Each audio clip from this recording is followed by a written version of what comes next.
Are you having a relationship with anyone? Like you go out on dates or involved with? No, I don't go on dates. I got a girlfriend. She's at the workshop. Her name's Brittany. Okay. And she can't go on a date right now because she's in a group home.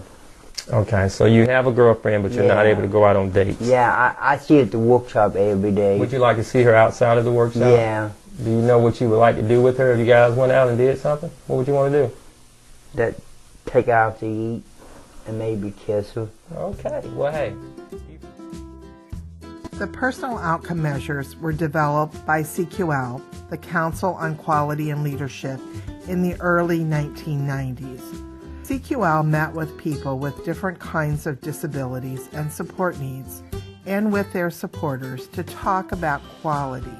During these meetings, CQL listened to the real experts, that is, people receiving services and supports, about what was really important to them in terms of quality.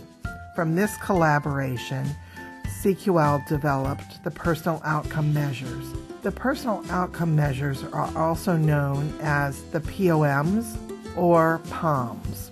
The personal outcome measures have been used since the 90s to learn from and about people. The personal outcome measures are quality of life indicators. In conversations about what really matters to the person and about what the person really wants their life to be like, we learn from the person and from people who know and support the person's definition of quality of life. The reason we're here today is we're going to be talking about some things about your life, about the quality of your life, and what we do is we use an instrument we call the personal outcome measures. Personal outcome measures are divided into these 21 areas that we're going to be talking about. We'll talk about them, but not necessarily in this order. Okay. You can keep this, and so later on if anybody asks you what we've talked about, you've got it. You know, you can turn to it and you can say these are the things we talked about. But I'll probably jump around a little bit as we're talking. We'll probably spend an hour or so together just getting this, but the time will move pretty fast, you'll probably find, as we're talking. Okay. We're going to be talking about the person that you know the best in the whole world. That's you. That's right. In the following examples, direct support professionals used the personal outcome measures to learn about what was important to the person, to set goals and priorities. Then they developed strategies and supports with the person to facilitate helping the person achieve their goals. Ashley was assigned to be a DSP for Johnny Miller in 2015.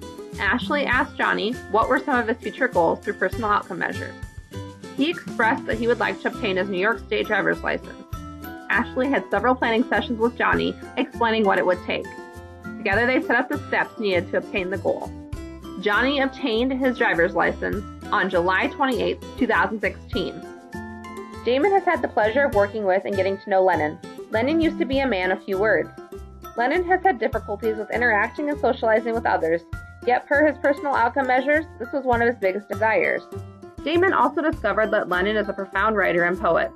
Once it was discovered that he writes poetry, Damon created a forum in the residence and eventually within the agency for Lennon to share his poetry, enhancing his self-confidence and public speaking. Today, Lennon is like a local celebrity in the neighborhood. He currently attends and often performs at the local weekly Poetry Slam Cafe in the city. Over the course of their time together, Sean and Derek developed a strong bond. Derek supported Sean in his home and was with him until he and his wife Karen moved to England in 2015. Using the personal outcome measures, Lindsay, a direct support professional supporting Sean, spoke to Sean about his goals and what he wanted from his relationship with Derek. As time went on, he said he wanted to go to England.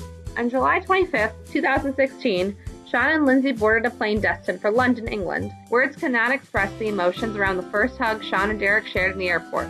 Personal outcome measures have been such an effective tool in valuing Sean and his quality of life.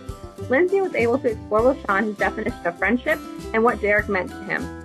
Outcome achieved. Using the personal outcome measures, you can learn about how things are going right now, learn about what the person wants, so that you can design responsive services that support the person to live the life they've chosen.